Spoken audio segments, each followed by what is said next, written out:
everyone, to episode 107 of the Battlecast podcast. I'm your host, Caleb Peng, joined by my co-host, Speedy Chief 2, who start counting it down, Speedy. You got 2 weeks. You got that 2-week buffer. I just hit Legend literally like an hour ago, maybe less than an hour ago, actually. So the clock is ticking. Dude, okay, here's the thing, right? When you know that you've made it, right? That key sign when you're at the top of your game. You want to know what that sign is? Well, what's the sign? It's when the Caleb Peng hits Legend and tags you in his post. That means you've actually made it. So No, I'm just trying to give you fair warning. It's nothing about made what. I mean, Hey, publicly you put it Yeah. out there, it's fine. What you've made it to is potentially running a fortress in the next regional. It's true. September, but yeah, race to the bottom. We shall see. Yeah, race to the bottom. Yeah. But anyway, if you tune into our last episode, you'll know that we actually have a special guest this week, and it's actually one of Speedy's friend, Brett, who will let him introduce himself. But from what Speedy tells me, Brett is very well versed in various issues of traveling within Japan and can hopefully answer a lot of our questions. So we're very excited to have him on because myself and Speedy will be going to Japan. And I'm sure many of you all are also for Worlds, but if you're not, maybe sometime down the road. I mean, if you play Pokemon Go, you play Pokemon. That's like the dream place to be. But anyway, welcome in, Brett. How are you doing? I am doing well. How about yourself? I'm doing good. It's been a good day for me. I don't know about Speedy, but he might have to eat a spicy edible chip later. But but before we get into all that, tell us a little about yourself too. I actually don't even know how you met Speedy and stuff, but it seems like you all met through the game. His real name is Bread Breddington the Third. Oh, Facts. Okay. It's on my birth certificate. It's true. But go ahead, Brett. Sure. So, yes, I go by the name of Bread.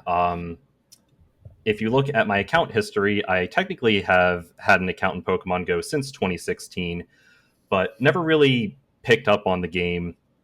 Not until about 2019 or so, ironically enough, when I was last in Japan.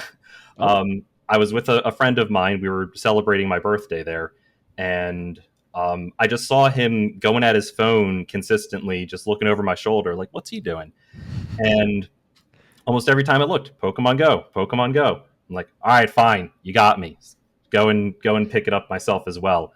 And it's just been like that ever since. Been playing consistently since then, which was about November 2019. How I get to know Speedy is one of the things he used to do back in the day was doing coaching sessions, and I was one of his former proteges. So that's how I got to know him. I guess like the biggest accolade to my name within PvP, I've never hit Legend, unfortunately.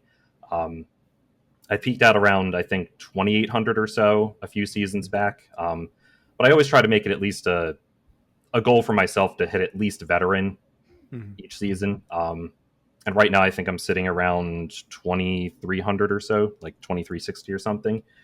I'm just kind of taking that casually, but in terms of Pokemon Go in general, I tend to play fairly consistently, as I have just within my most recent trip over to Japan back this last April. So yeah, I think that's a good enough background of mine, I would say. Awesome. That's really cool. How many times have you been to Japan? I think Speedy mentioned you've been there a couple times, right? Yes. He's selling me off a little bit too much, though. I did say a couple. I actually told Caleb the real number. I think you said like 7 or something, if I'm not mistaken. It was a decent amount. That's still even a little too much, I would say. This upcoming trip, going to Osaka Go Fest and Worlds, this will be my 6th time. Oh, okay. That's a good chunk of times. Yeah. My first time was my study abroad adventures that I did back in college, and that was around, I want to say 2011 and 2012. And then my first return trip back was back in 2016. So I just can't get enough of it. Yeah. I mean, I've myself and Speed, we definitely haven't gone, and it's been the top of my travel list for a couple years now. But we have a bunch of questions too, so we'll kind of go through. I mean, this more or less a casual conversation. But just as a quick question though, are you fluent in Japanese or like conversationally, or what's your kind of literacy? I would put myself at conversationally fluent.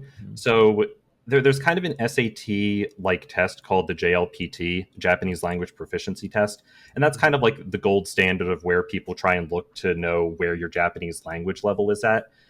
It ranks from N1, which is the highest, to N5, which is the lowest. Hmm.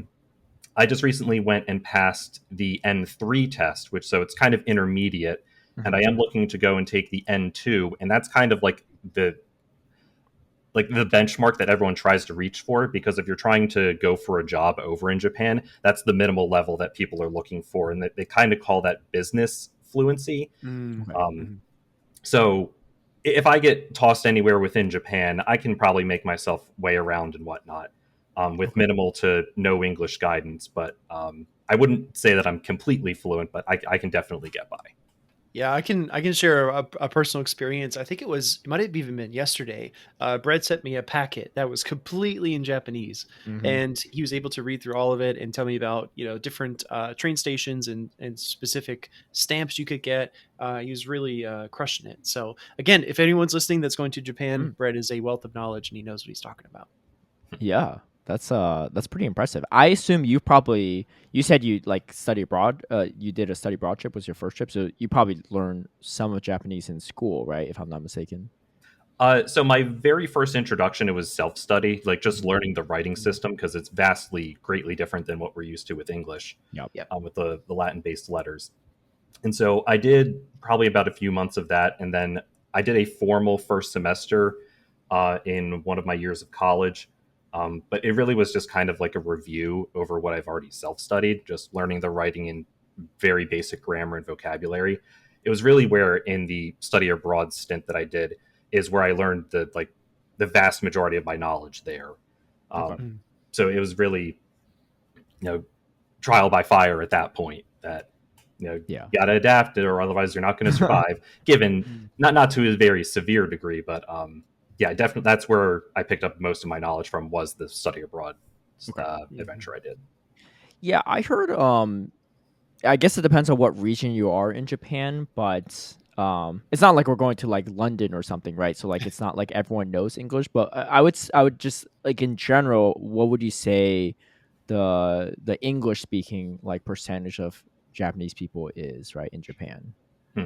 So I would I would say they have a basic understanding, because it is a forced study throughout the primary school. Yeah. Mhm. However, there's really not much application of it unless you're specifically going into a field that utilizes it. Hmm. Um, so, if you're in a major city, say Tokyo, Yokohama, Osaka, um, you can definitely get by using like a few basic words, not trying to string along very complex sentences. Hmm. Mhm. And most people will be able to go and help you out without too much issue. And even further to that point, since the Olympics back in technically 2022, it Yeah. was supposed to happen in 2020, or was 2021? I don't remember. Mhm. That they've definitely been pushing a lot harder for putting a lot more multi-language accessibility out there. It has been geared mostly towards English, but there are other languages, Chinese, Korean, a few other European-based languages.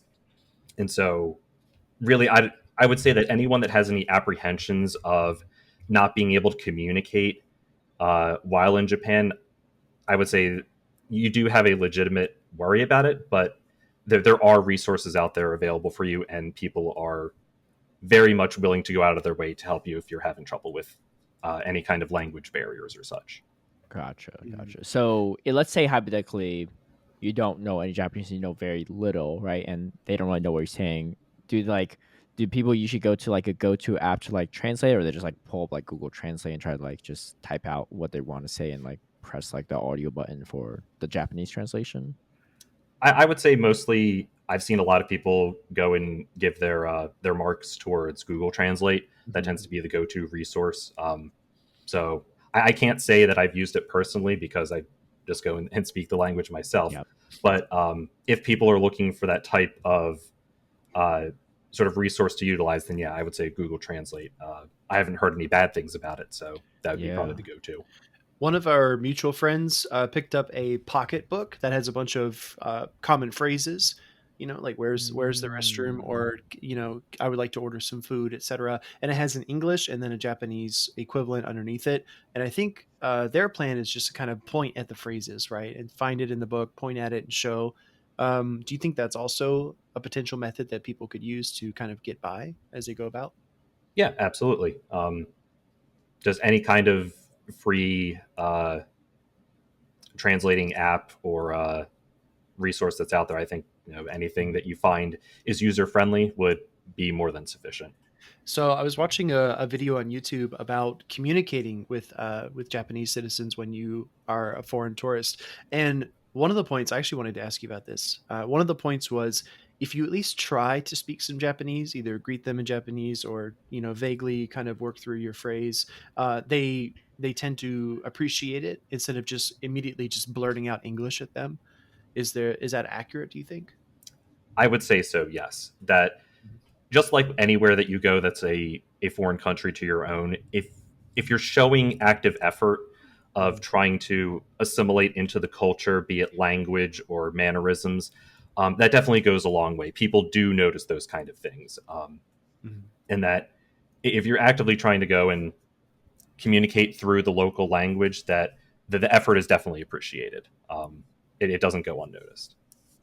One more question. What are the customs in terms of bowing? Because of course, for Western civilizations, it just seems a little bit, you know, unique to the other side of the world, and we're not really sure when it's appropriate, when it's not. I mean, if you watch the news, it's blown up all the time. When world leaders bow to each other, it becomes some kind of political spectacle. Is there any precedent for that, or is that kind of only within the culture itself? Ooh, that one's a bit harder to tackle, I would say. I would say just kind of observe and mimic would be my best advice. It's really hard to pinpoint when is the most appropriate time to do so. Um, the immediate example that comes into my mind is whenever you're greeting somebody new, you'll say like, "Oh, very nice to meet you," and everyone will sort of give a very light bow. Mhm. Um, yeah, the best advice I can give is just watch other native people and what they do, and just kind of take note as to when those situations do pop up. I guess on the note of like bowing and meeting people new too, is it customary to like shake hands in Japan? Because the image I always get when people bow is like when businessmen meet for the Yeah. first time and they exchange like business cards, and like business cards in Japan I know are like much highly like revered, right? It's not just like you just throw it in your pocket, like you take it with both hands and like kind of like bow when you Mhm. accept and stuff, right? But I'm trying to I don't have a visual of like when, let's just say like just a casual like I meet someone in Japan. I mean, we're not exchanging business cards, but like do you just bow? Do you like is it okay to reach your hand out to shake hands, or is that not really as much of a thing? Uh, that's more of a reading the room sort of thing, Yeah. because you will definitely be viewed as an outsider, as a foreigner. They'll try to adapt themselves to your own culture as well. Um, so it's more of a just kind of go with the flow thing. Mm, If you put your hand out there, I don't think they would necessarily refuse. yeah. Mhm. But if it's not put out there, just bowing would be more than sufficient, I think, Okay. Mhm. on That's a good. case per case basis.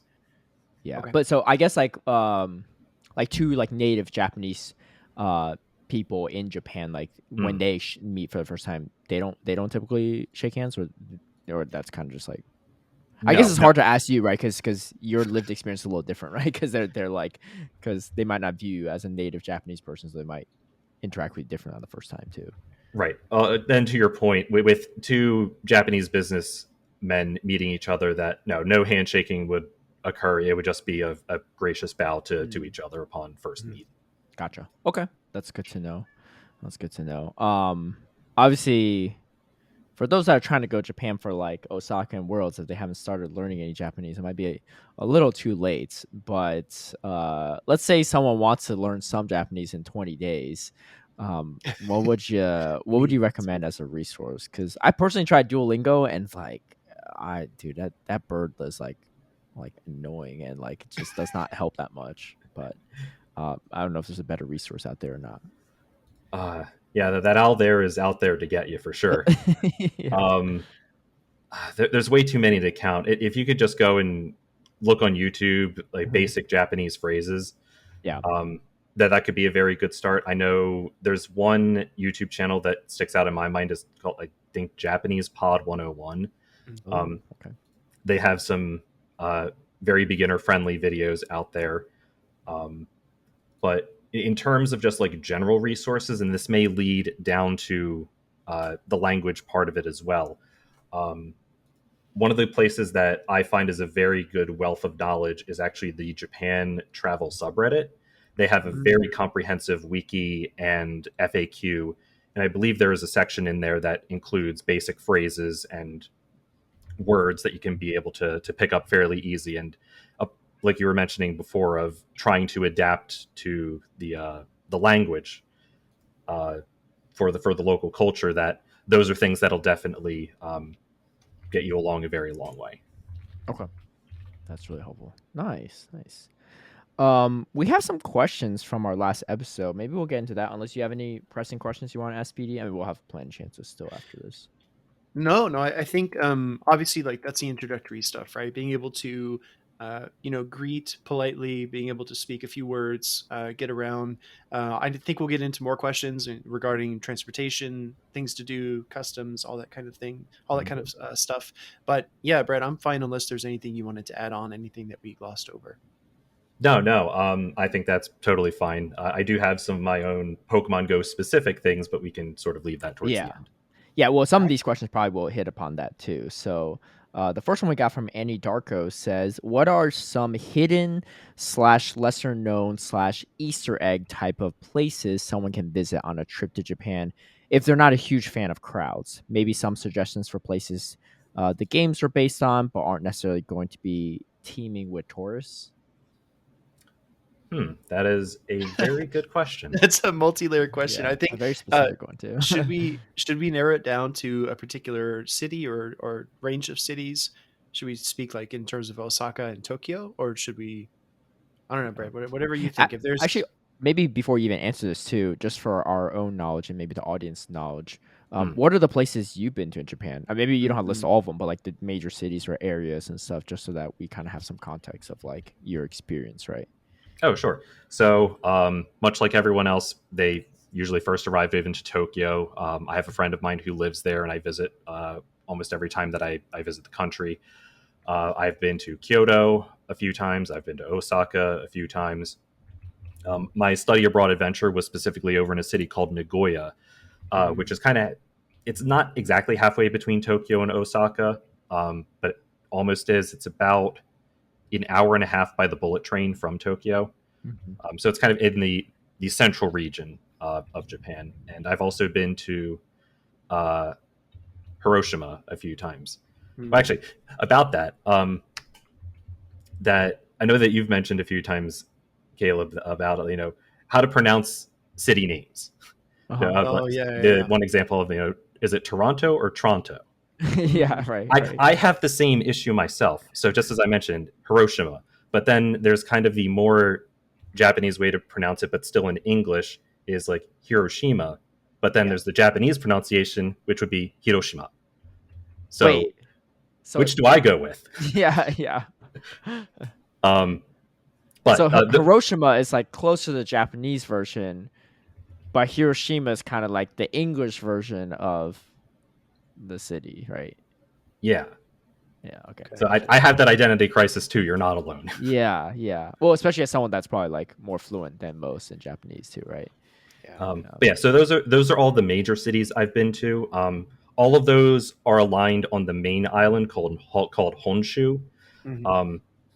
I do want to eventually go up north to north of Tokyo, which is called the Tohoku region, and then also, of course, Hokkaido. That's its own separate region, and then there's the two smaller islands which comprise like what everyone imagines is Japan. There's two other islands that are over to the west called Shikoku and Kyushu. I've never been there yet, and those are on my to-do list eventually. So mainly just been to most of the major touristy cities. I have been to Yokohama as well, but that was only for like a day trip. I didn't get to do anything significant. Yeah. So I've traveled around a decent amount, I would say. Nice. And it seems like you've been in the areas that most of the people, if they're going in August for Go Fest or Worlds or both, will probably venture. So that's helpful.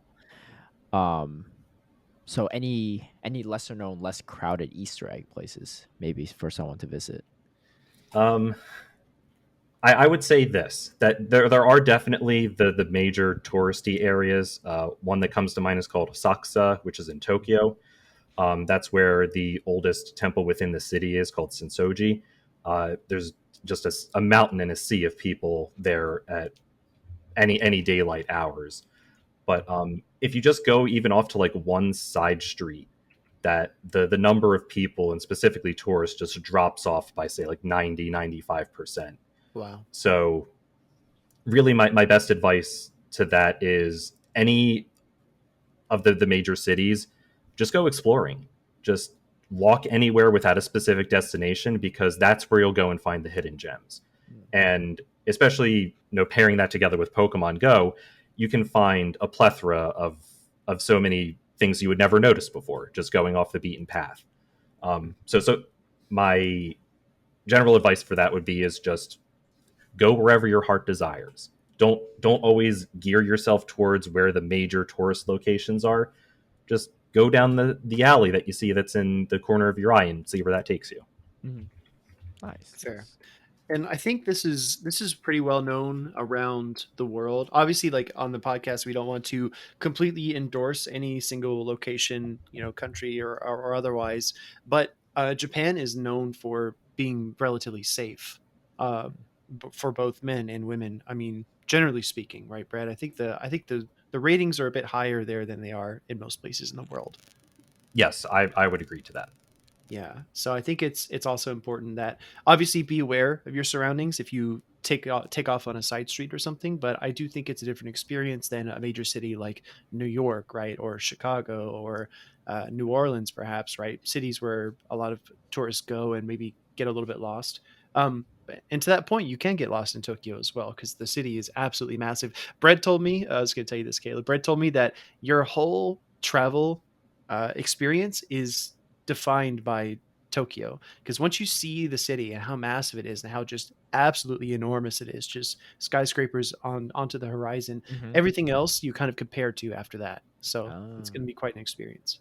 Mm-hmm. okay. I'm excited. Um, Ryan Colgrove, another question we have, says, what outside of the box food should Caleb and Speedy try for the content? The more unique, the better. I have some ideas, but wanted to hear from the 7-time traveler first. And then he also adds, I've actually been and went for a month in 2017, so also happy to offer any suggestions from personal experiences and share some hidden gems. Also, Japan Guide website is great baseline to start. Total game changer. Yes. So I would definitely endorse. That's the other resource. I would say Japan-Guide. Mhm. They also, that tends to be the go-to place for any sort of Japan travel questions. So along with that and the Japan travel subreddit are very, very good places to get knowledge. But what out of the food, or what outside of the box foods? The poster child of that tends to be something called natto. It is Mm. fermented soybeans. Yeah. Uh, Okay. I've and seen it, videos of people eating it, actually. Yeah. yeah, it tends to not really be a favorite of foreigners, and even between the Japanese people, it's a hit or miss thing. It's either you love it or hate it. Most people tend to not enjoy it, particularly because of its smell. Uh, but I have tried it once, and it wasn't the smell that got me; it was the texture of it that I really wasn't Oh exactly a no. fan of. Um, It's like so, beans, and like it's like I've seen people stir it. It becomes like this, like kind of like sticky, gooey consistency with the beans, right? Like you yep. want to stir it, Hmm. but everyone that eats it, at least on TikTok or Instagram Reels, like make it seem like it's amazing. So obviously, they probably love it if they're posting about it. But I was always curious. Try it at least once, just to say that you have. You don't have to like it; just I'm down. give it a shot. Wait, so you said the smell. So what does it smell like, and then what does it taste like? I assume it doesn't taste like the smell, right? To be honest, that I first tried it during my study abroad adventures, so that was many years ago. So I Mhm. can't quite recall. But the texture of it was still similar to beans, but it was almost kind of like a porridge in a way. It was just so mushy and And not weird. like having a form. It was just weird to go and feast Interesting. upon. Do you Nice. do you know why they stir it to like make it like gooey and stuff? Like everyone does that, right? But like, what's the reason behind that?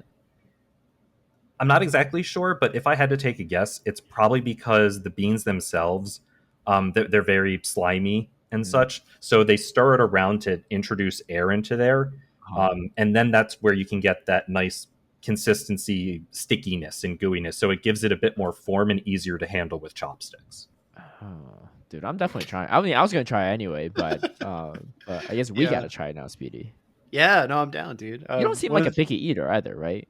At No, I'm least- not. I'm really not. There are only a Wait. few things I don't like. Where's the hot chip at? I thought we were gonna do this while we're asking Brad questions. You got the hot Dude, chip? I'm really invested in this conversation. Let's just Yeah, you could. No, don't worry. I can keep ask all going. the questions for the YouTubers. You just sit back and What? relax and munch on your chip. I'm starting to get hungry, right? The natto really got me going, so we'll see. Okay, all right. I'm saying a lot of people waiting on this, man. Can I tell them the Tony the Tiger story? Tony the Tiger story? Yeah, NAIC. The Tony the Tiger GIF from Joe. You got me interested. Oh, dude, yeah. No, that's funny. We could do Well, that. it is funny. It's also accurate. But anyway, we there was supposed to be casters were supposed to go out for like a dinner thing, and one of our VGC co-casters, Necro, was asking people like, "Hey, react to my message or something like that if you can go." I actually don't think Speedy technically reacted, but he responded in the group chat. He was like, "Hey, sorry, like something came up or something like that. I can't make it to dinner for tonight, whatever."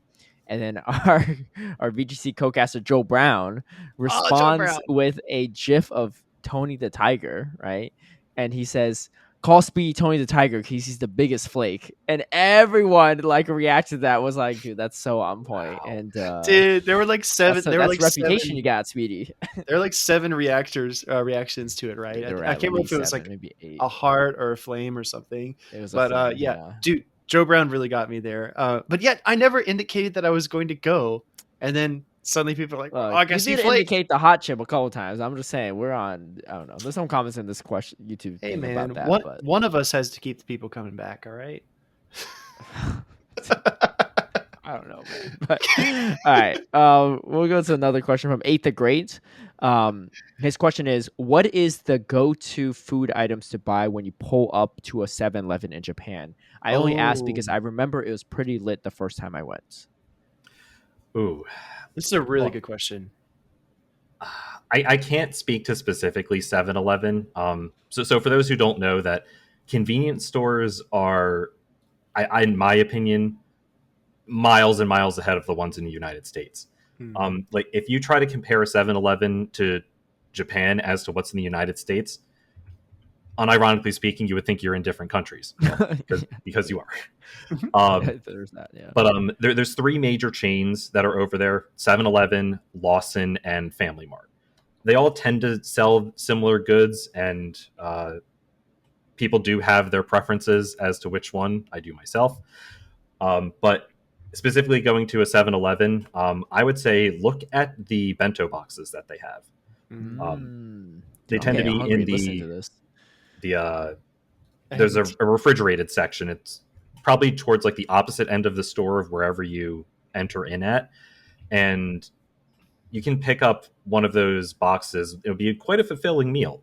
The one that I tended to go and buy the most was 6 pieces of fried chicken, a good old probably 500-gram portion of rice, and then some pickled vegetables along with it. So trying to fill all of the food groups, kind of. But that whole entire box right there would probably be, say, like around 600 yen. And for the conversion rate as it is right now, which is around 1 USD to about 142 yen, that'd be about like $3.50. That's a whole meal right there. That's it? Yeah. So any baller food in 7-Eleven? I just noticed your shirt too, Speedy. Oh, dude, yeah. So this is one of the funnier shirts that I wear. If you're watching the YouTube, you can see it. I wear this in the airport, man. It always makes people laugh. It says, "Always hungry for sushi." Wait, why do you wear it in the airport? Because airport? I feel like... Wait, we got sushi at an airport in London. Were you wearing that shirt at the time? No, I was. No, I didn't buy it yet. That no, been... That sushi place Wait, was you didn't pretty buy it? sick. Yeah. What do you mean? That was like only like 2 months ago. How old is this shirt? It's new, You make it seem like you've been to every airport with this. How many bro. airports have you even been to with this? I don't know if you're aware of this, Caleb, but we fly a lot. I've worn this at I least three guess so. times since I got it. Yeah. Okay. But no, I feel like it just kind of breaks up the mood a little bit. You know, a lot of people are either pissed off about their connections, or they're frustrated in the airport, or you're going through TSA and they're like shouting constantly.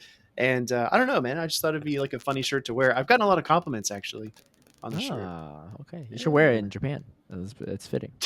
Dude, I'm gonna look like I'm already gonna look like the biggest tourist, right? But Yeah. Of this is course. like Yeah. this is a It's pure, fitting. Yeah. The it's a random pure white dude that tourist doesn't know any shirt. Japanese wearing always hungry for sushi in Japan. Like that's like the perfect picture.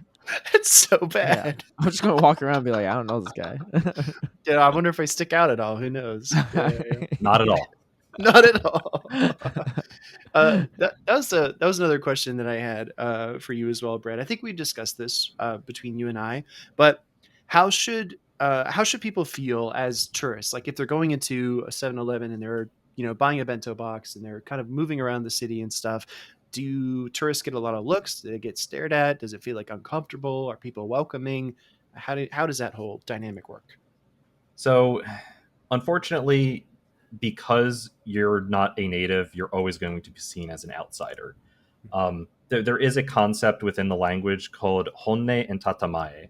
Honne means true sound or true voice, which is really what you think to yourself or within your inner circle. Mm. And then tatamae, I'm not sure what it directly translates to, but it means like your outer self. So how you go and present yourself to your others, and how you're perceived to the general public. Okay. And so because you're outside of the inner circle, just within the Japanese culture itself, there is a bit of, I guess, stigmatism with that.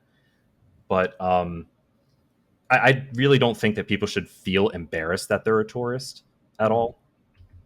Okay. That no, you're there to go and enjoy yourself, and as long as you're really not breaking any kind of cultural norms, that I think everything should just go swimmingly then. Okay. Yeah. I think the only time you should feel embarrassed is if you go to like the most upscale sushi restaurant, you wear that shirt walking in. Yeah, I'd have every right to be embarrassed, and they would have every right to stare. Right? Everyone's dressed up and you're wearing that. What the hell is this guy doing? Like a side tangent, but I will say, from what I gather too, like Japanese people in Japan are pretty respectful. Like they're not going to just like gawk at you or whatever, right? If you're like a tourist or like you clearly look like a tourist. I would say in comparison in China, as someone that's born in China and been there a couple times, like if you are not Chinese looking, like especially if you're like white or black, they're going to just take pictures with you. Like I was just like getting food with a black friend the other day. I was like, and he said he was in China for 2 years. I was like, did people take pictures with you because you're black? He's like, dude, all the time, right? Like, it's not like they think you look like a celebrity or something like that. Like they just like you just look different, right? And they're just gonna like, it's not like meant like, oh, we're gonna make fun of you. They're just like, they just think like they never see like black people or something or white people, or whatever. So that's not the impression I get from people in Japan, at least. No, not at all. Yeah. Especially within the major cities, they're used to tourists. Yeah. There's a unique term that I heard coined a while ago called the unicorn effect, and that you may have people that go and gawk at you, but that really tends to only be over in like the countryside. Mm-hmm. So really, I don't think any people are going to pay you any mind if you're just walking around doing your own thing. Yeah. It's nothing really to be worried about, especially within the major cities. Okay. Nice. We're talking about 7-Eleven stuff too. So for payment for like food and just stuff and general merchandise in Japan, do you usually like use credit card? Do you have to like get like convert to like yen or whatever, like have their currency, or like what's the easiest way, or do like most places have like things that take credit card? That is a very good question. I'm happy you brought that up. So in recent times, within the past 3 years or so, there has been a bit more of a push towards electronic payments. But it's still not exactly widespread yet. Like if you just go to a regular old mom and pop shop, they're probably not going to be able to accept credit cards or such. Mm. Apple Pay, Google Pay, what have you. So it's best to carry around cash with you at all times. Mhm. Cash is king. That tends to be the mantra over there. Okay. But there has been more implementation of electronic payment forms, especially within like the big box electronic stores, chain restaurants and such, convenience stores. Yes, that you can go and pay with credit cards, the IC cards, which are also used for transportation. Mm. Um, so it's best to have at least some amount of cash for payment. But yes, there are methods of electronic payment that are becoming a bit more widespread. Uh, two follow-up questions to that. One is, it's not customary to tip there, right? Correct. Yes, it is not expected, nor should you tip in Japan. Yeah. One of the great things about it. Honestly, a lot of countries too. Like Yeah, when we're in true. Australia, they're like, "Don't Yes. tip." Like it makes no Is sense. it swing the other direction? Like if you tip, can it be seen as insulting? Like, oh, you need this money, or I'm giving you extra because I feel bad for you. Can it swing that far? Potentially. Potentially. Um, it's probably more seen as, oh, they gave me more money than the bill was for. So you may have someone go as far as like you're on your way out the restaurant and then they notice your 1,000 yen bill that's still on the table. They'll come out into the street and sort of flag you down saying, Mister, you left this here. Oh wow. Mm, So yeah, just Dude, uh, pay the money that is on the check, and that's all that's needed. yeah. Americans would just pocket it, right? They'd be just like, all right, I'm keeping the money. They left an That's extra 20 what bucks. that's what you did, I guess, when you worked in the service industry. Hey, that was a long time ago. It's a different person. Yeah, to be fair, you might just thought it was a tip, right? So, my second question, because you were talking about stuff to like purchase or like travel stuff too. For the bullet trains, I heard that you need Mhm. to buy like a travel card or something ahead of time. Is that correct? Like maybe online before you even go to Japan, or can you just easily buy it there with like a credit card? There's a few different ways. So without derailing too much, no pun intended, there's the thing that I mentioned before called an IC card. Stands for integrated chip. That's what Mhm. you can use to go around and travel on the local trains and such, which I would highly recommend. So you don't have to go fumbling through finding a paper ticket Yeah. everywhere that you go. But in specific towards the bullet train, you can purchase something called the Japan Rail Pass, which will allow you unlimited service on any of the train lines that are serviced by Japan Railways, which is the Mhm. number one provider of transportation or train transportation within Japan. There are other companies within the major cities like Tokyo Metro, Keisei, and a few other companies. Mhm. Um, and that getting the JR pass, you can ride any of the local trains, any of the bullet trains, aside from two specific classes, anywhere in the country for an unlimited period of time. And you can usually buy them within 7, 14, and 21 days. So if anyone is planning to travel to Japan, I would say before August, or no, sorry, October. October, they are planning to significantly increase the price of the Japan Rail Pass by as much as 70%. Oh wow. Damn. So if you're going to have an extended trip over to the country, I would still highly recommend getting the Japan Rail Pass up until October of this year. Okay. But Wow. so you usually have to go and buy that before you enter the country. Hmm. You can still get it within the country, but it does come at a bit more of a premium if you were to purchase it beforehand. Mm. So we If can you just also buy it don't, online, right? yes, Okay, nice. yeah, you can buy it either directly through Japan Railways or you can usually get it through like a travel agency. And instead of it picking it up when you arrive to the country, you'll be sent a voucher to your home address. You take that voucher with you and then take it over to a Japan Railways customer service desk where then you can exchange it for the Japan Rail Pass itself. Mm. Mm, nice, nice. Okay. So Or circumventing all of that, you can go and purchase bullet train tickets on an as needed basis. Usually by the ticket gates of where the bullet train is, there will mm. be not only automated vending machines where you can purchase it yourself, but there will also be manned ticket counters where you can go and interact with a staff to go and help plan your route out. Hmm. Okay. Yeah. I think a couple of points is that first, in the major airports and cities, a lot of people will speak English if you want to buy things like that. And secondly, I wanted to ask you this. I know the answer, but I wanted to hear your response. When is it appropriate to take an Uber or a taxi, or should you rely on the trains? Dude, I was just about to ask that too. That's great. I almost forgot it too. That's a Yes, good question. that is a good question. I would say, unless you're planning to stay out super, super late, like say past 1 a.m., that Ubers, Lyfts, and such rideshare programs are not necessary. That the transportation system to Japan is fairly good. Just the local trains, essentially. Yes. Okay. Yeah. That and even taking that a bit further, taxis are also a viable option, but I would put those in the same category as ride shares. Mm-hmm. That they should only be really used as a last resort, because they tend to have quite the premium price attached to them. So essentially, like the train just take you to pretty much everywhere you need to within like a block or two away. So you just don't even need like anything else besides the trains, right? Is what I gather. Yes, that and your own 2 feet. Yeah. That if you're willing to, that to my point previously, that trying to go and discover the hidden gems of Japan, that walking is also a very viable activity. Or method of transportation. But if you're trying to go from one side of Tokyo to the other, it'll probably take you about 4 hours of walking, or you can take a half-hour local train ride. Mm-hmm. Take your pick. But yeah, I would say steer away from ride sharing and taxis in general, unless you absolutely have to. The transportation system in Japan is second to none. Nice. Okay, that's really cool.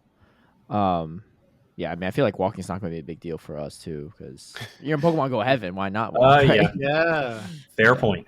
Yeah. Exactly. And this is another cool thing. I'll point this out really briefly. Brett actually sent me a few screen recordings of him in different cities, kind of panning the camera around. The rumors are true. The cell divisions in Japan are different than they are in North America or around the world. There's a high density of stops and spawns all the time. I don't understand, if you live in Japan 24/7, like how do you not have like 1,000,000 catches in a year? Yeah, Like, right? it's gotta be, especially you got the Go Plus Plus coming out now. Like you're just auto catching all day long. But Exactly. let's see. Our next question is, oh wait, I don't know if this is actually a question or comment. I mean, I'll just read it anyway for those that are listening, because we're talking about Japan too. It's from DH Jakan. Says, for those planning to do both Osaka and Yokohama, first you need a ticket for Yokohama, or else you can't enter the venue. True for Worlds. And then go to Tokyo instead. There's enough content in Tokyo that I don't think it's going to matter. For those who haven't booked reservations yet, you're better off arriving at an Osaka airport, say at Osaka Hotel, then go to Tokyo Hotel and leave at NRT slash HND. It's Narita or Nato. Haneda. Yeah, Haneda. Yeah. You don't want to shuffle around on the Shinkansen multiple times in your trip. What's Shinkansen? That is the bullet train. Oh, both. Okay. All right. Thank you for that clarification. Multiple times in your trip. I'll only go to Yokohama for a lucky trade, but the rest of the trip, I'll be grinding in Tokyo. I'll leave it at that and probably comment on the next podcast. Nice. Well, thank you, DH Jakan, for the comment there. I assume this person's definitely been to Japan before as well. Mm-hmm. Yeah, sounds like it. Yeah. But so yeah, the yeah, first point of the question, like you pointed out, Caleb, you do need a spectator pass to get into the venue for World. So if you are attending, or if you are planning to go and watch, it's going to be really tough to get inside the venue if you don't have a spectator pass already. I think a lot of people are already aware of that, but just wanted to point that out so you don't, book a trip, show up in Yokohama, and say, all right, I just want to go watch, and you can't get in. Yeah. I'm really curious to see what you think about that, Brett, because the next part of the question, I mean, is because you're better off arriving at Osaka Airport, stay at Osaka Hotel, and then go to Tokyo Hotel and leave via Narita or Haneda. And again, for everyone that's traveling there for the first time, Narita is definitely further east. Haneda is actually quite close to Yokohama and Tokyo proper. But I think that makes sense, because I think what this person's saying is, like, why fly into Tokyo, then go to Osaka, and then go back to Tokyo, right? Like if fair. If you're going to go for Go Fest, show up, fly into the Osaka airport, explore there, play Go Fest, then check out Tokyo, right? Or check out Yokohama if you're planning to go to Worlds. I'm personally flying into Tokyo first, but that's just because I'm going to explore a little bit of Tokyo before going to Osaka, and then going to Yokohama afterward. So I guess Same I'm here. kind of doing like a round trip, but I think for a lot of people, they could just fly in straight to Osaka first and then go to Yokohama afterward or Tokyo. Yeah, that Mhm. makes sense. Um, Yeah. yeah, Something Joe. that Yeah, go I'm ahead. Sorry. sorry. I just want to add one final point. Something that Brendan has been trying to tell me repeatedly, right, is that when you actually get to Japan and you want to move around, because the infrastructure for public transportation is so good that uh, you really can have mobility. If you want to take a day trip somewhere, if you want to go visit a different city for a little while, for example, getting from Shinjuku to what am I thinking of? Bread. Shibuya. Shibuya is like a 15-minute um, train ride. It's very, very quick. So again, like a lot of people, like for example, I grew up in Mississippi and I spent a lot of time in Florida. Public transportation does not exist. If I want to go somewhere, I have to drive. It feels like it's going to take forever, but the public infrastructure is so good in Japan that you can actually move around quite fluidly. So I understand the point that's being made here about flying in and out of Osaka, but there are some airlines that can't do that. For example, Aeromexico only flies into Narita. So a lot of people do have these restrictions. And I think that getting around is a lot easier than you think, is what I'm trying to say. Yeah, no, definitely.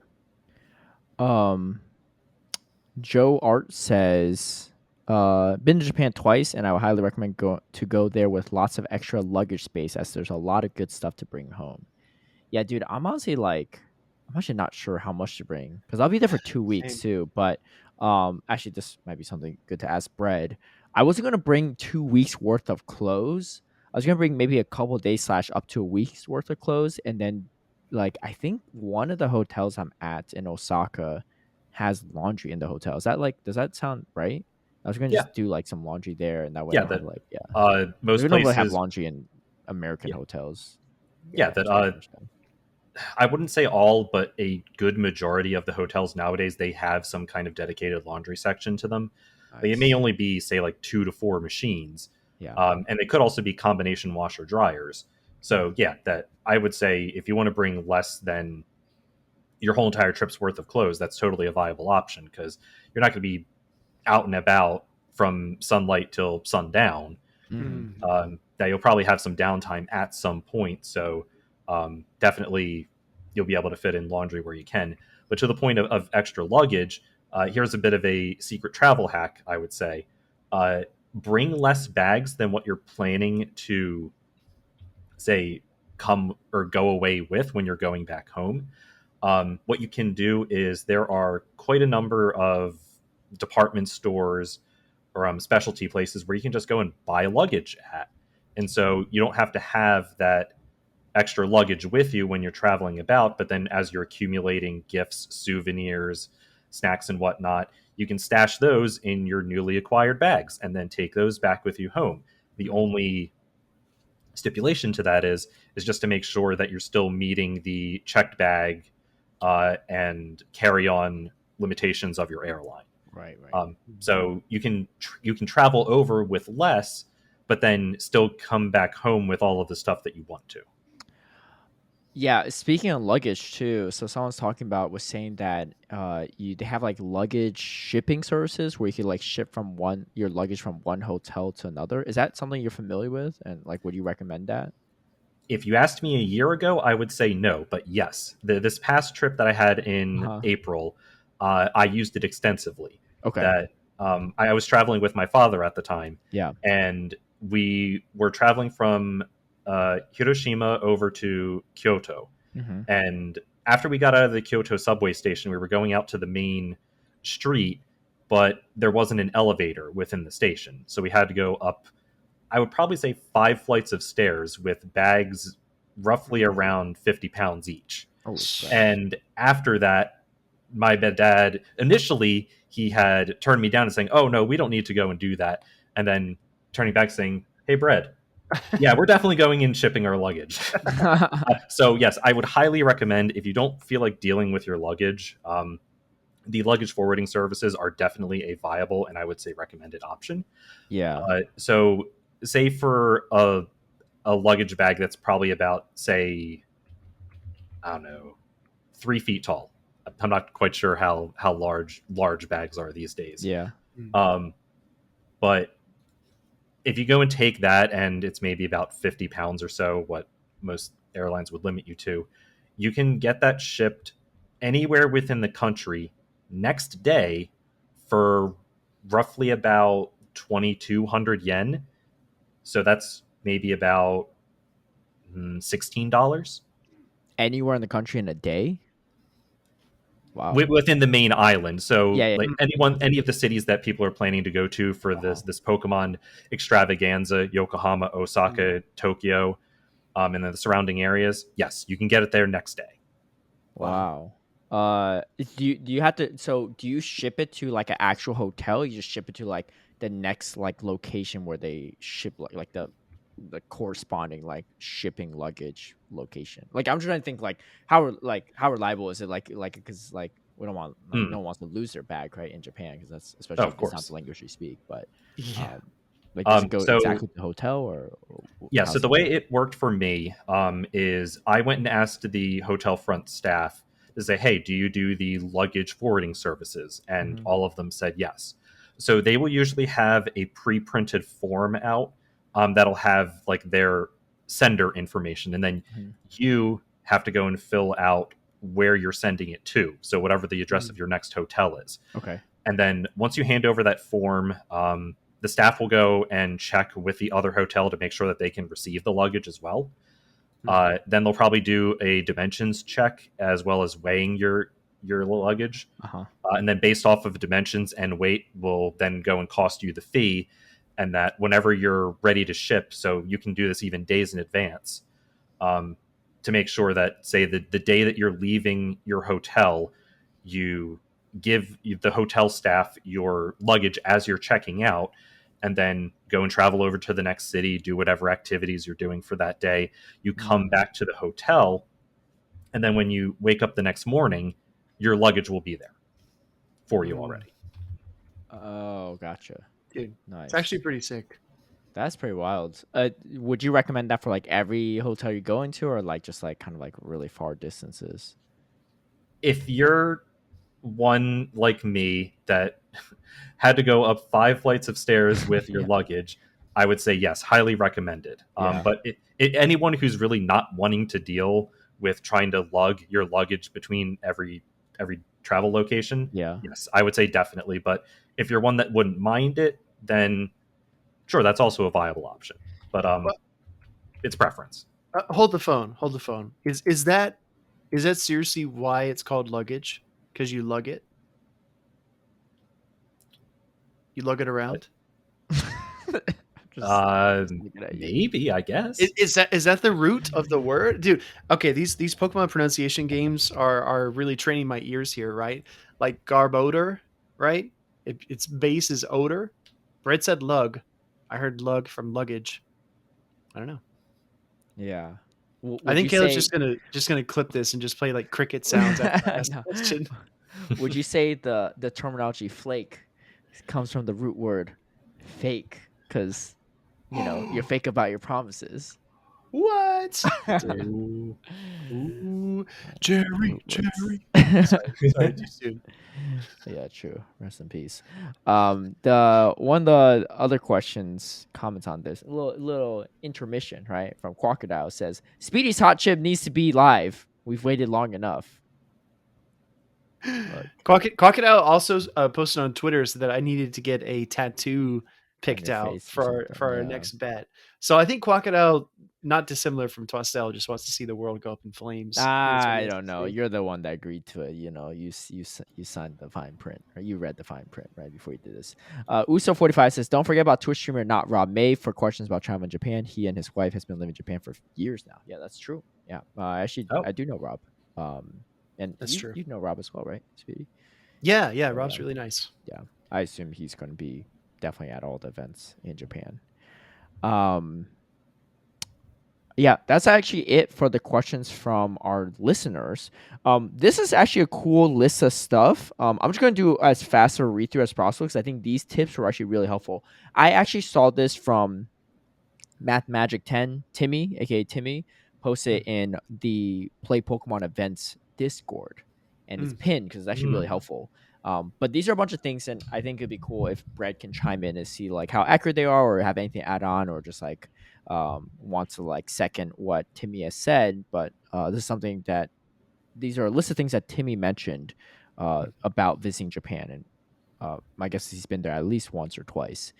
So I'll just rattle these off. So one, there are no trash cans on the street. If you have something to throw out, you have to carry it with you until you get back to your hotel or find a 7-Eleven. Japan is very particular about littering. Please do not eat while walking. Verified. Yeah. Or also, my guess is also probably don't eat on like public transportation, on trains and whatever too. Yes.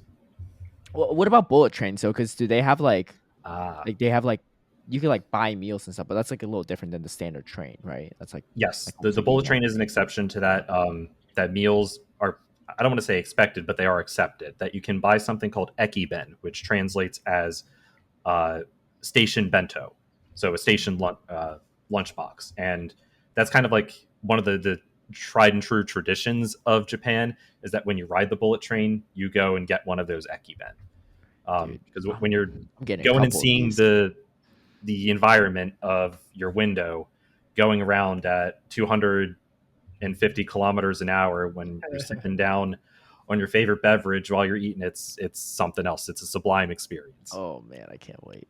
I'm just gonna ride too. the train all day there. Right. Timmy also says there are markings on the floor and sidewalk in crowded areas to tell you where to walk. Please don't disrupt foot traffic by ignoring the arrows on the floor.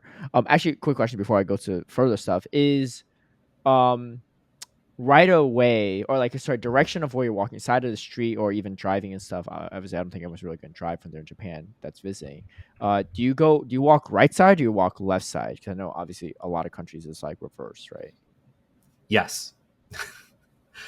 So Yeah. it actually varies by city, oddly enough. So What? everywhere that No isn't way. Osaka, that they tend to follow the same rules on the sidewalks as they do on the road, where you walk on the left-hand side. Okay.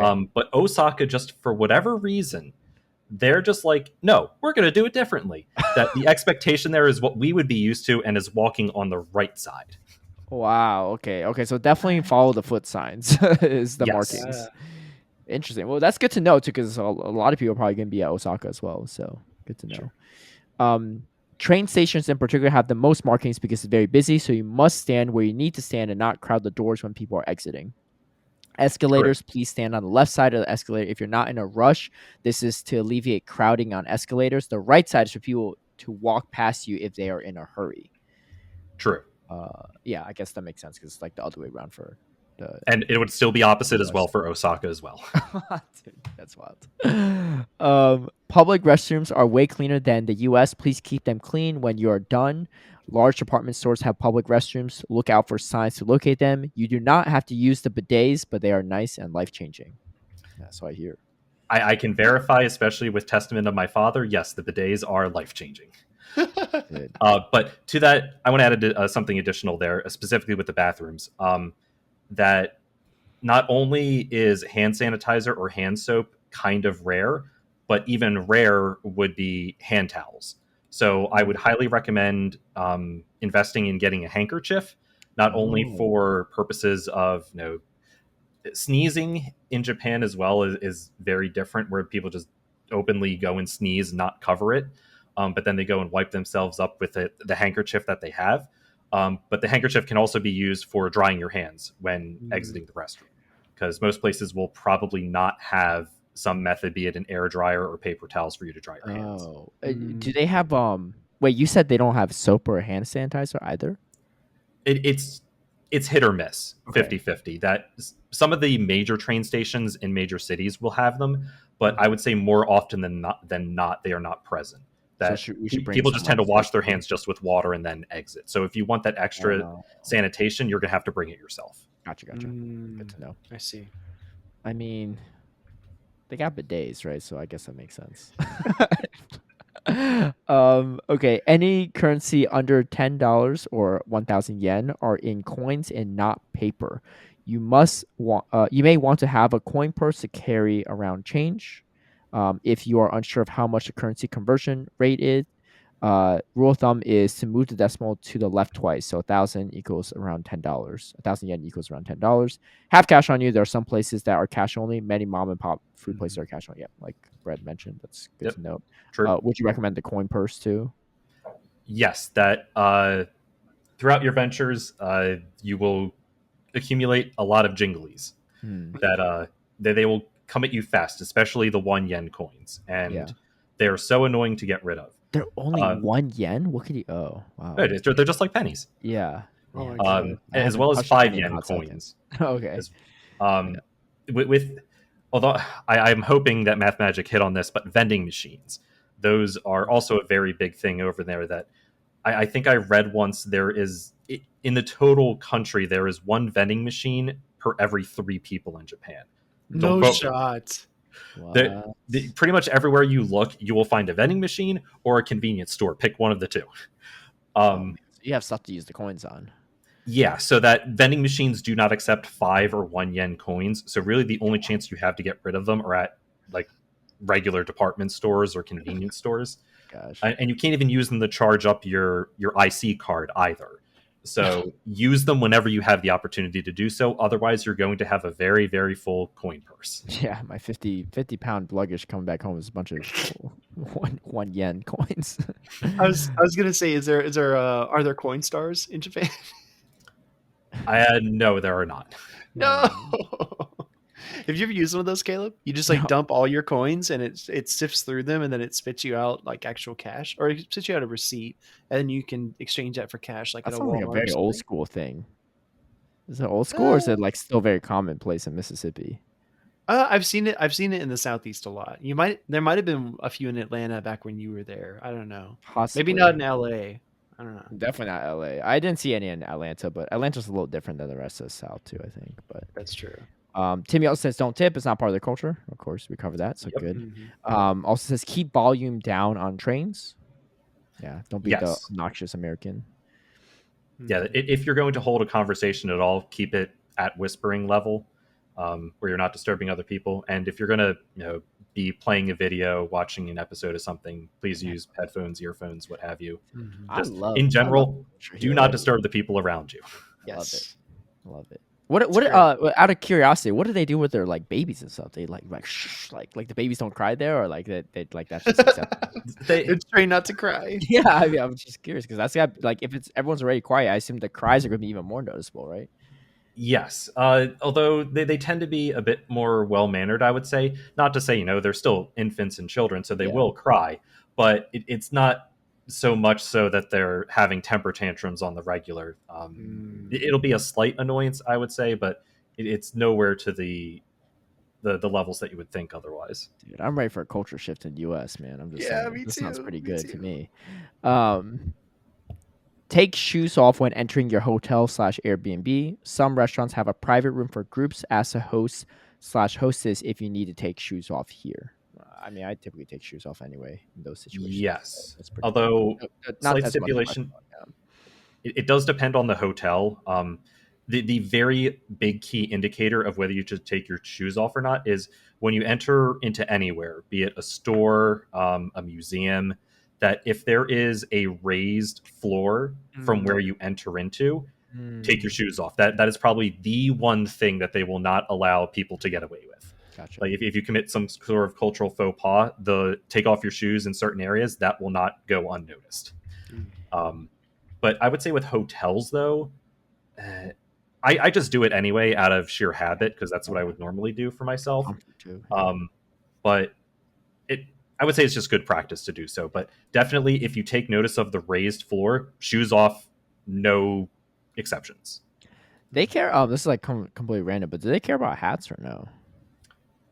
I don't think so. Not as much as they would do in America. And now you're Dude, giving me yeah. memories of elementary school and no hats. Yeah. Well, yeah, no, right. I asked that because I remember it was somewhere in Atlanta or LA or something. I can't remember where, but I went to an arcade place and they had me take off my hat. They're like, you can't wear a hat here. I'm like, what the heck? So that was probably for like security purposes, right? What do you If think? you I'm like hiding a gun under there? They would figure it out once they no, look at it, right? no, like if you like broke open a machine and took all the coins and ran out when Oh, they and never it's saw hiding your my face. face. Yeah. Oh, That might be what that's about. But I know what you're also Mhm. speaking about when it comes to hats, especially at dinner time. Like if you sit down at the dinner yeah. table, you're not supposed to wear a hat, right? Right, right, And so, right. That's what I was wondering yeah, too. I mean, that would like like restaurants in Japan if they care about that yeah. or not. But Nah, I would say you're totally fine to keep it on. Especially okay, you're gonna want to in the summer. dude. Yeah, because it's just going to be so humid, right? Yeah, I heard this is the worst time to go. But I mean, we don't have a choice. But We don't have a don't have a choice. Yes, choice. for more than one reason than one. But Yeah, alas, the dates are what they are. yeah, Yeah. yeah. Are there a lot of mosquitoes too there? Out of Oh Oh curiosity. my God, yes. no, dang So it. story. Yeah. Um, when back in my study abroad, I think this was the second day. Mm-hmm. So the first day, I was just going through getting all of my paperwork situated within the local government office. The second day is where we kind of had our orientation for all of the new incoming students for the study abroad program, and it was held in one of the auditoriums of the college. But then Mhm. we all had like a nice little get together picnic or whatnot afterwards, and we were just sitting on some like benches and whatnot on the outside, right outside of the international center. And I can't tell you how many times I got bit by mosquitoes. And this is probably in September, I would say. Oh man. And I was just covered all the way down from like my knees up to where like my shins are. Just Ugh, it was terrible. I'm gonna die, man. I've mosquitoes have always loved me, and it's actually pretty funny because we were in Knoxville and I was having a conversation with some Pokemon players, and one of them was a biologist, and he literally confirmed. He said, "Wait, what's your blood type?" I told him I was like, "I'm O negative." He said, "Yeah, I'm sorry, Mm. man. Oh, you're gonna Mosquitoes hang are around me all day in Japan then. That's mosquitoes my are." that's my mosquito repellent right there.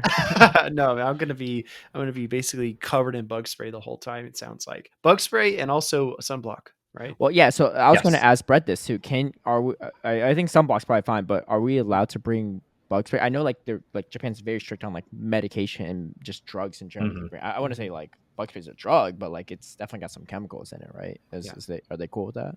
Um, I'm not too sure. I think you'd probably be stopped by the airline because it would be technically considered as an aerosol, which is a Yeah. flammable.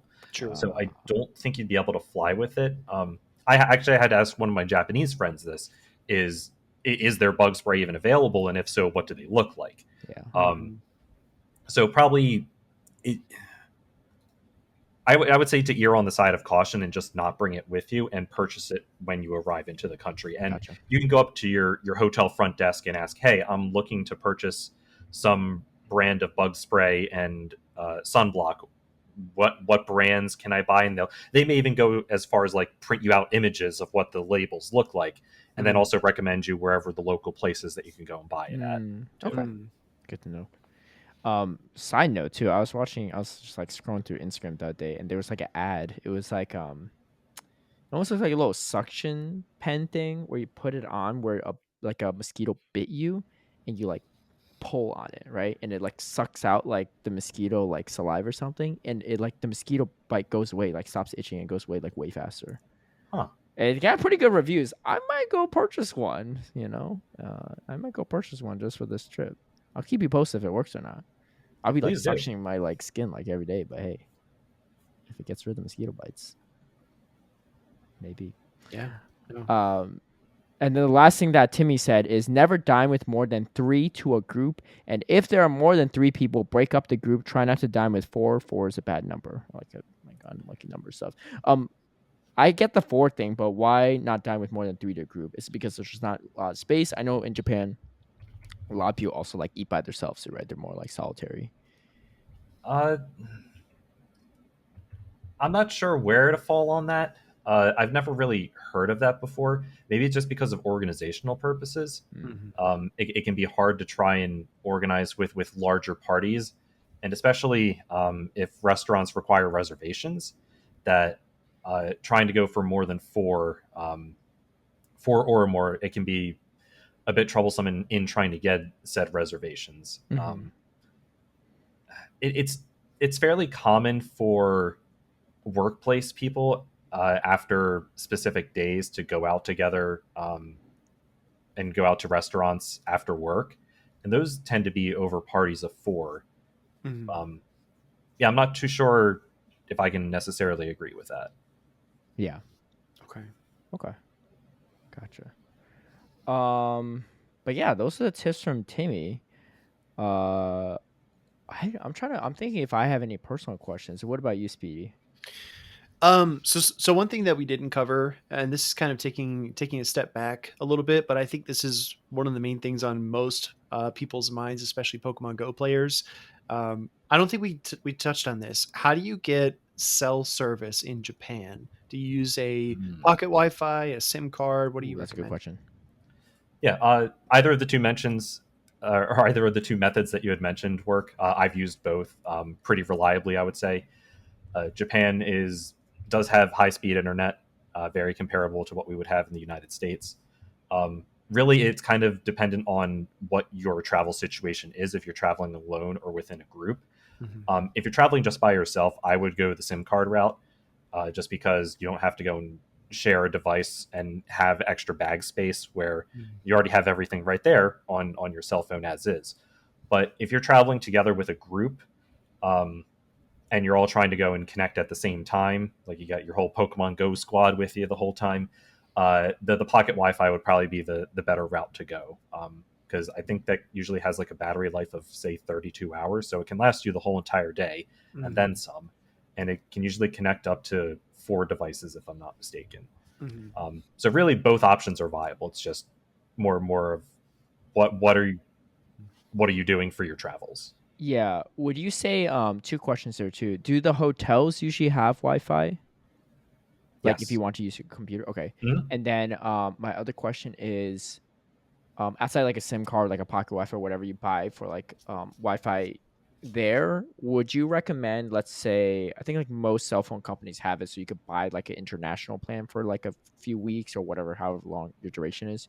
Would you say that's also another solid alternative, or would you recommend like just getting like a SIM card or some like pocket Wi-Fi when you get to Japan?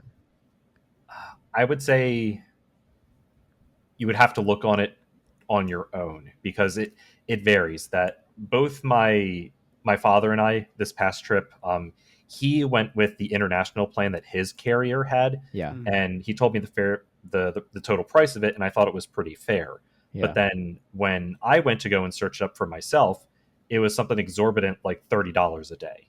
Oh So yeah, that's kind of where wild. I Yeah, can get a pocket Wi-Fi, or yeah. I used a SIM card this past trip. I can pick that up and use for 16 days, and it was only like $50. Gotcha. Oh. Okay. So yeah, it really depends on who your carrier is. But I would more lean towards getting the pocket Wi-Fi or SIM card, but it's definitely an avenue worth exploring. Yeah, me and Speedy have T-Mobile too, so Mhm. usually international plan is pretty affordable, but we'll take a look into that. Yeah, I'm trying to think if there's any questions I have. Oh, so I mean, I don't know if Speedy's plan too, but I was gonna probably like vlog some of my experience there.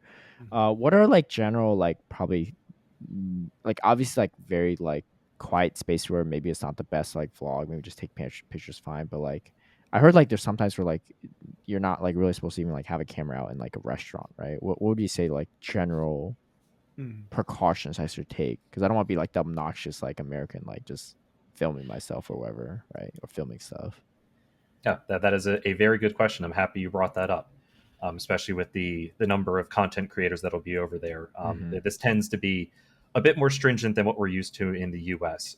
So if you're out in public, just walking about on the street, it's kind of fair game, I would say. Although Japan does have a bit stricter laws in place, of like they tend to try to protect people's privacy. Yeah. Mhm. So if you're able to like just edit out the bystanders, so it's just like only yourself or the Mhm. area of interest that you're trying to highlight. Yeah. But within stores specifically, it's kind of a faux pas to do any kind of like video recording or even photography for that point. Mm.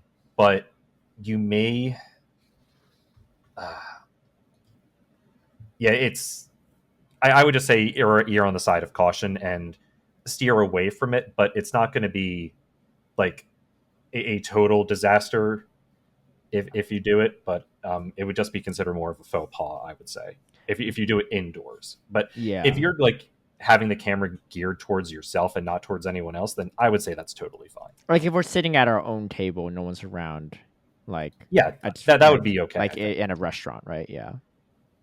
Okay, cool. Yeah, I mean, because I was like, I see videos of people trying food in Japan. I was like, they've got to film this somehow, right?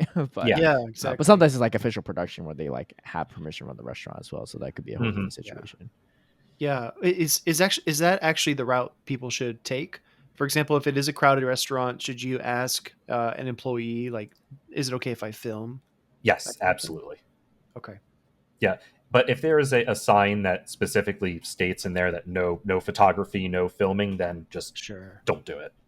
Yeah, Don't sure. cause more trouble. Okay, good to know. Yeah. Well, I don't know. I think that's most of the questions I have. I'm blanking. I'm sure there might be like some one or two I'm forgetting, but you got any other Yeah. ones, Speedy?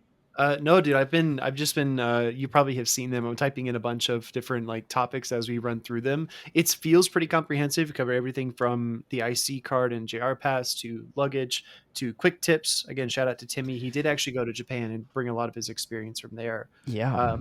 Group dining, how you greet people, travel subreddit where you can read a lot more. I think we covered a lot of things. Brett, I just wanted to ask you. I know you and I have had a lot of private conversations about what to do, Mhm. places to go, cities to stay in. Can you maybe just list off if somebody has extra time and they're either in Tokyo or they're in Osaka, if they have extra time and they want to go see a particular city, a particular zone, just can you list off a few of your favorites? Just give people some recommendations. Sure, absolutely. So I'll start off with Osaka because I'm assuming that's where most people are going to start off at, like with one of the commenters mentioning of arrive into Osaka and then travel over to Tokyo and go Mhm. over to Yokohama for Worlds. My recommendations for Osaka, in no particular order. First one would be Dotonbori or the Namba area. Mm. Whenever people tend to imagine of Japan, of like all of these wacky neon lit signs and everything's crowded, Dotonbori tends to be a very strong imagery with that. I know I showed you a picture previously of when I was there this past trip, and just it was just a sea of people. It was so bad, but that was also it was the first time the country was open in 3 years Mhm. for open travel. So just there was an extreme number of tourists there. But no, Dotonbori I would definitely highly recommend, just not only for the atmosphere, but the food there. That's more or less what it's well known for. Mhm. And then second to that, there's also another area called Shinsekai, meaning New World. Um, there's a very famous tower that's within Osaka called Tsuten Kaku. You'll probably see it within the city itself at some point. It's almost like very analogous to the Tokyo Tower or the Tokyo Mhm. Skytree, but the version in Osaka. Um, that's where the Shinsenkai area is, and it has just another number of bars, restaurants, um, cool neon lights and decorations to see within the cityscape. Mhm. The Umeda Sky Building as well, that has a very well known observation deck, although it is paid. I've not been there yet personally, but I do plan to go there this upcoming trip of mine. The Osaka Aquarium is also pretty Mm. good. Mm. They have a very large, like cylindrical tank that you kind of spiral down towards as you're going through the whole entire aquarium, and it's fairly comprehensive. They have a nice variety of sea life there that you can go and view. Mhm. Oh, and I can't mention Osaka without mentioning Universal Studios Japan, Super Nintendo World, Mhm. Wizarding World of Harry Potter, Minions. There's many different attractions to do over there. Okay. And then something a bit more on the traditional side is visiting Shitenoji Temple. Um, I can't quite remember where within the city it is, but if you're just looking for something that's more not modern, that would be a Mhm. good place to go. Nice. Um, in terms of Tokyo, there's a few additional recommendations I have there. Uh, and again, in no specific order, the Tokyo Metropolitan Building, they have a free observation deck where I think you go up to the 47th floor, Mm. and you can just see the whole entire cityscape of Tokyo. And I'm not exaggerating when I say it is just buildings and buildings and buildings as far as the skyline can see. That Tokyo's size cannot be stated enough. It's just it gives you a grand sense of scale of how large the city is. Shinjuku Gyoen and Hamarikyu Gardens, I'll bundle those together, but they're in different parts of the city. Both of those are traditional Japanese gardens, and they're very, very beautiful regardless of the times of year. I always try to make a visit whenever I go. Those are one of my other go-to places. I mentioned it before with a previous commenter. Sensoji Temple is very good. Amayoko Cho Market. It used to be a market for American goods, but then it's more of transformed just like to a general side street market, although it's pretty well known at this point. But you can find a myriad of different restaurants, types of food, general goods and whatnot. It's just a neat place to be, I would say. I do have a few more that I could go through, but just one more to go and cap it off. Again, with the more traditional side of things is Meiji Shrine. For those that aren't aware, there are two major religions within Japan, Buddhism and Shintoism. Meiji Shrine is one of the major hubs of Shintoism, one of the three major that are within the country, where it is said to house one of the three royal regalia. And so just walking the temple grounds, or sorry, the shrine grounds, I want to commit a faux pas there, and just getting a general feel of just walking around in Tokyo and knowing how busy it is, how noisy it can get. But then just walking into the shrine grounds, you just fall away from all of that. And that it's a serene experience where you're still in the largest metropolitan city in the world, and you can still experience silence. It's something completely different. It's like traveling back in time. Yes. And the scenery as well. There's many different things that you can go and view on the shrine grounds. It's a nice place to go and take a break from the hustle and bustle of the city. Wow, nice, dude. This is incredible list. I honestly, like, it's nice, but it's almost overwhelming because I'm just like, Yeah, I can't do all this in one trip. But maybe we'll be on our 7th trip down the road one day too. Yeah. If you can't fit everything in one trip, it just means you can fit more time in for another one. Yeah. Do you, out of curiosity, do you just go back like every so often just for fun and stuff, or Yes. Okay. Yeah. This is just all for fun, not for business. I just enjoy going to the country that much. It just tends to be my go-to travel destination. Nice. But I do have other countries in mind that I do want to visit eventually one day. But I've yet to exhaust Japan yet. Not until I see the whole country. Of course. Yeah. I can see that. It seems a lot. I mean, like, PewDiePie moved over to Japan full time, so like there's a lot of reasons to be there too. So that's awesome. Well, I don't have any other questions. Do you have any questions, Speedy? No, honestly, Brett, I think you covered it really well. I'm excited to see you out there in Japan next month. It's going to be a lot of fun. And yeah, I mean, I don't know how available you want to make yourself, but I think if people left comments in what they thought, it'd be cool to hear your thoughts on that at a later date. So maybe we'll work something out. Who knows? Yeah, definitely. We'll definitely at least comment. Like, we'll definitely recap some of the comments we get from this episode on our next week's episode, if I'm not mistaken. So it'll be good either way, and you can kind of tune in to see what people have to say. But yeah, I mean, thank you so much for taking the time to share your expertise. I feel a lot better going into this. There's a lot more for me to keep in mind of, but it's good because I'm not going in blind, right? I'm gonna get a coin purse and get some currency before heading over and some other things, but it should be good. Dude, I think you said before that you were going to be very much like go with the flow. Is that what you told me, Caleb? Possibly, but that's not what's happening now. I know.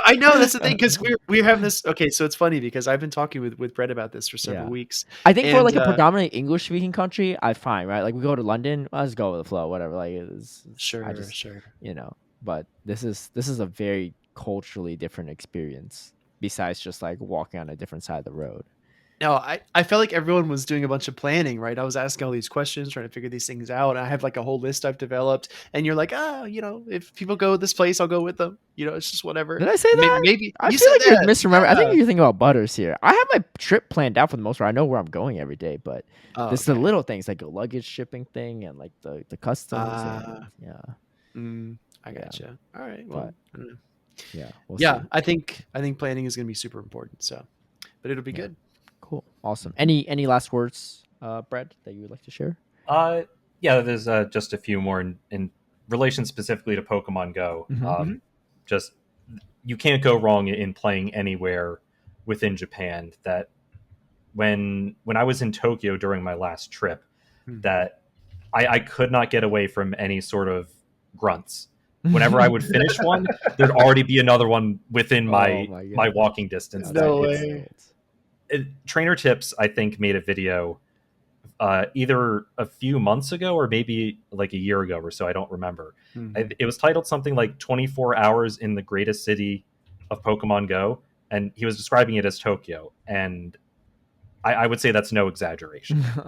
But That's any city amazing. within Japan, you'll go and enjoy yourself in playing. And for anyone that's traveling to Japan for Go Fest Osaka or Yokohama Worlds, I really hope you have a chance to get to enjoy the Japanese culture and what there is to offer over there. Not just only Pokemon Go related, but also with the country itself. And hopefully, people can go and see what I see within the country and come to admire it a bit more.